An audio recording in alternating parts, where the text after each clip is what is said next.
Comme presque tous les matins, le coiffeur le plus célèbre de France fait le tour de son immense propriété. Il s'appelle Jacques Desange, il a 87 ans et il a fait fortune en coupant les cheveux des Français. A priori, il a tout pour être heureux dans son domaine de l'Ardoise, en Sologne, sa terre natale. Jacques Desange a racheté au fil du temps les parcelles de ses voisins. Avec 600 hectares, c'est aujourd'hui l'une des propriétés privées les plus vastes de Sologne. Un paradis pour les animaux sauvages. Il y en a deux bandes. Ils sont pas... Peut-être qu'ils sont ensemble, là. Jacques Desange n'est pas arrivé à la coiffure par hasard. Son père était le coiffeur de Souhem, le village voisin. C'est de lui qu'il a tout appris. J'ai racheté ce territoire où je venais enfant à la pêche avec mon père.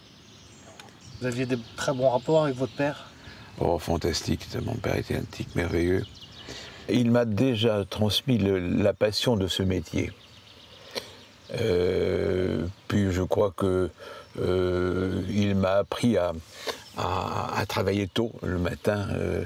Il a vu votre réussite? Oui, puisque quand il est venu me voir à Paris, qu'il a vu mes salons, je lui ai demandé s'il ne regrettait pas d'avoir mené la vie qu'il a menée, car il aurait pu, avant moi, faire une belle carrière. Il me dit pas du tout.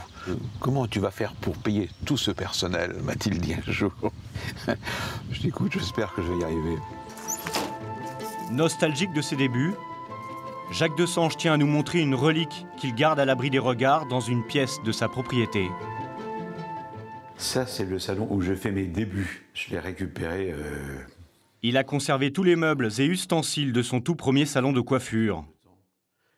Le fauteuil, c'était le fauteuil sur lequel j'ai appris mon métier de coiffeur pour homme. Il a à peu près une centaine d'années. Vous avez commencé à travailler à quel âge? Oh, j'ai commencé à raser à mes clients, à savonner d'abord. Mon père rasait ensuite, mais à faire la mousse des barbes, j'avais 11-12 ans. Il y a bien des années de cela, lorsqu'il n'avait que 20 ans, Jacques Desange, simple coiffeur, quitte la Sologne pour Paris, sans un sou en poche. Grâce à l'invention de nouvelles coupes et de la couleur blond Desange, son ascension professionnelle va être fulgurante. Chez Jacques Desange, cette jolie tête ronde se sommera volontiers d'un chignon berlingot. Toutes les grandes stars de l'époque ne jurent que par lui. Françoise Hardy, Claudia Cardinal, Jeanne Moreau, Sheila et bien sûr Brigitte Bardot. C'est Jacques Desange qui lui a créé son célébrissime chignon choucroute, d'une blondeur incandescente dans son salon de Saint-Tropez. Son coup de génie sera d'inventer la franchise. Il loue son nom à d'autres salons de coiffure, mais aussi à un grand groupe de cosmétiques. Cela fera sa fortune et son empire. Au milieu des années 90, dans le monde, 1200 salons portent son nom. 15 000 employés y coiffent 70 000 femmes par jour.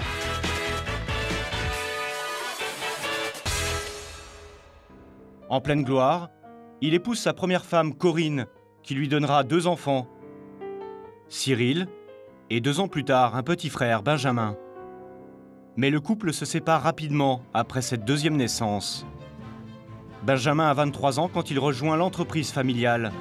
Son père le prend sous son aile, il franchit rapidement tous les échelons et devient l'héritier désigné de l'Empire. En 2004, Jacques Desange le nomme directeur général du groupe. Et c'est là que tout va basculer. Entre le fils et le père, les rapports se détériorent. En 2010, Jacques Desange vend la totalité de ses actions. Il affirme avoir été évincé du groupe par Benjamin, toujours directeur général. La guerre semble déclarée. Jacques Desange rédige un livre incendiaire contre son fils. Benjamin poursuit alors son père devant les tribunaux.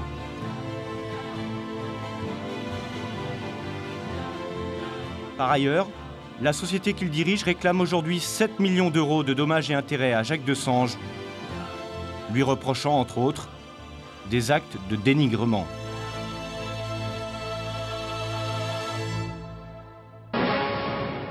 Le clan Desange au tribunal de grande instance de Paris. Le nom de Sange est très médiatique. La presse de tout le pays se jette sur le procès entre le fondateur du groupe et son héritier. Après 1 heure d'entretien où les 2 hommes ne se sont pas échangé un regard, Jacques Desange, le père, ressort choqué. Cet entretien? Oui, c'était très dur. Et j'imagine que j'ai pensé en voyant Benjamin que si la honte avait un visage humain, ça aurait été Benjamin. C'est Benjamin que je voyais. Finalement, en février 2012, la société créée par Jacques Desange et dirigée actuellement par son fils Benjamin est déboutée. Mais elle fait appel de la décision du tribunal. Le verdict devrait être rendu d'ici quelques semaines. C'est loin des querelles parisiennes dans sa propriété de l'Ardoise que Jacques Desange attend la fin de la bataille. Il se ressource ici dans son gigantesque manoir, au milieu des tables de jeu et des trophées de chasse. Le temps ne nous permet pas de déjeuner alors que vous avez tout installé à la piscine, mais on va déjeuner ici. Il peut compter sur le soutien de ses amis et surtout de sa seconde femme, Sally, épousée en 2005. Elle travaillait dans le groupe Desange à Taïwan. Tu vas conduire. Nous allons aller faire un tour à Swem. Pour se remonter le moral, Un petit pèlerinage. il se rend régulièrement à quelques kilomètres de chez lui. Un petit voyage dans le temps pour le patriarche. Revenir à l'époque bénie, où la famille Desange était encore unie et heureuse. Le patriarche aime se rappeler l'enfance simple qu'il a vécue, loin de celle qu'il a offerte à ses enfants. La maison où ma mère est née, c'était la ferme du château de Swem à l'époque. Un peu plus loin, le village natal de Jacques Desange. Alors, ici à droite, c'est la maréchalerie de mon grand-père. C'est la maison où mon père est né. Et en face, c'est la maison où je suis né, où il y avait le bistrot de ma mère et le salon de coiffure de mon père. Ça, c'était ma chambre. Un peu plus loin, c'était le bistrot. Et après, c'était le salon de coiffure. C'était à l'époque une très jolie maison.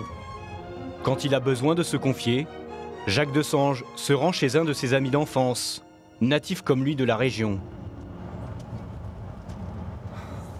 Ah oui. Alain Brault a aussi été le premier franchisé du groupe. Je ne me reconnaissais plus. Non, vous êtes rentré de l'autre côté. Ah oui. D'un côté. Le fondateur vit mal le conflit qu'il oppose à son fils. En dépit de tout, il reste convaincu que Benjamin a choisi de faire passer l'argent, l'héritage, avant la famille. Lorsque je l'ai nommé directeur général, c'est la fois où j'aurais dû le virer. Voilà. Je n'ai pas eu le courage de le faire. Il a fait passer dans la presse des articles où il disait Benjamin, l'héritier de Jacques Desange. Desange qui a vendu ses salons, a passé la main à son fils, comme si Benjamin était le seul héritier. Il a occulté complètement son frère, qu'il a foutu dehors d'ailleurs en même temps que moi. C'est dommage d'en arriver là, en famille. C'est toujours très triste d'avoir des parents et des enfants qui en arrivent là.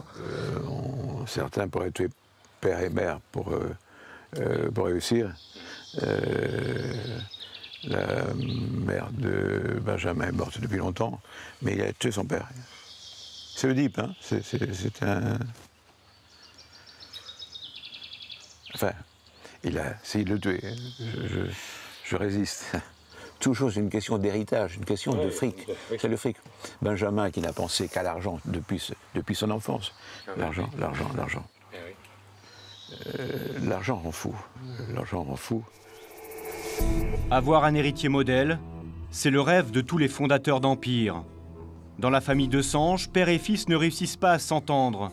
Mais dans d'autres familles très fortunées, certains enfants font tout pour ne pas décevoir leurs parents et être à la hauteur de l'héritage à venir, quitte à supporter la pression d'un patriarche très exigeant.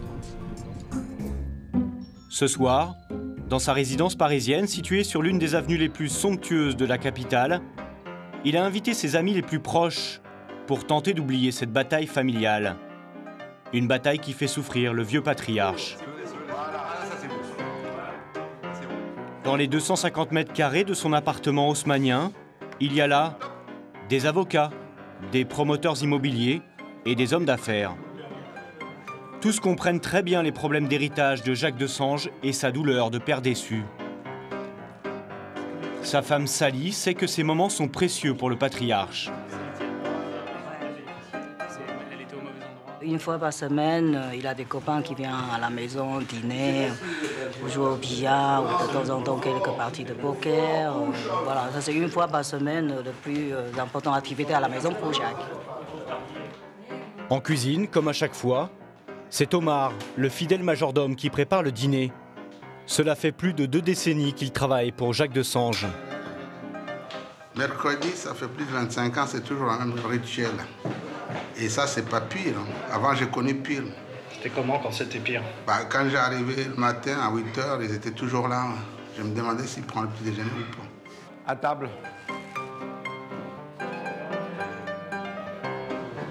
Mettez-vous à côté de ceux qui vous sont sympathiques. Porcelaine de luxe, verres en cristal et argenterie. C'est le dîner à la bonne franquette version Desanges. Pourtant, il semblerait que ce soir, il y ait un raté dans le rituel. Il n'y a pas de vin blanc du tout.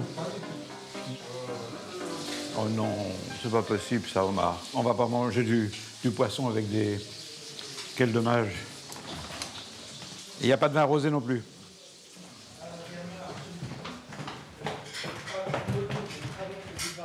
Vous allez manger du poisson avec du vin rouge, je suis désolé. Omar a omis de porter du vin blanc.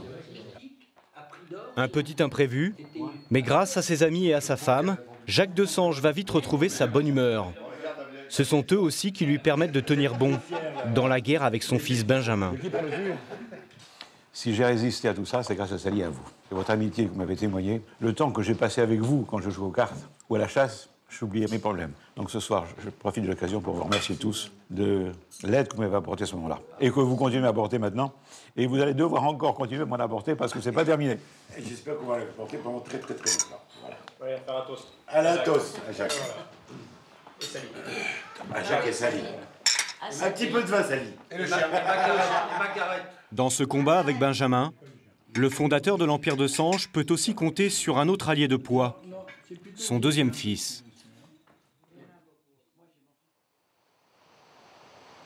Retour en Sologne, à l'Ardoise, dans la propriété familiale. Cyril, 51 ans, est le fils aîné de Jacques. Leurs rapports ont souvent été conflictuels, mais aujourd'hui Cyril aime passer du temps aux côtés de son père. Ces deux amoureux de la nature passent des heures à parcourir en quad leur immense domaine, qui leur réserve parfois des surprises bien étranges. Sidonie, viens ma petite. Viens Sidonie. C'est ma Sidonie. Est-ce que tu me reconnais? Est-ce que tu me reconnais, Sidonie? Est-ce que tu me reconnais? Est-ce que tu reconnais?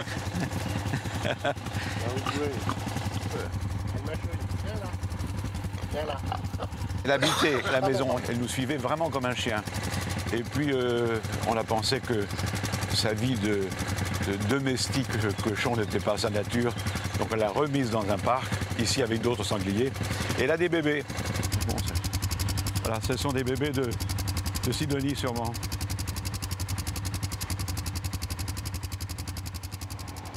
Pendant une quinzaine d'années, Cyril a été le directeur de la communication du groupe Desanges, avant de voler de ses propres ailes.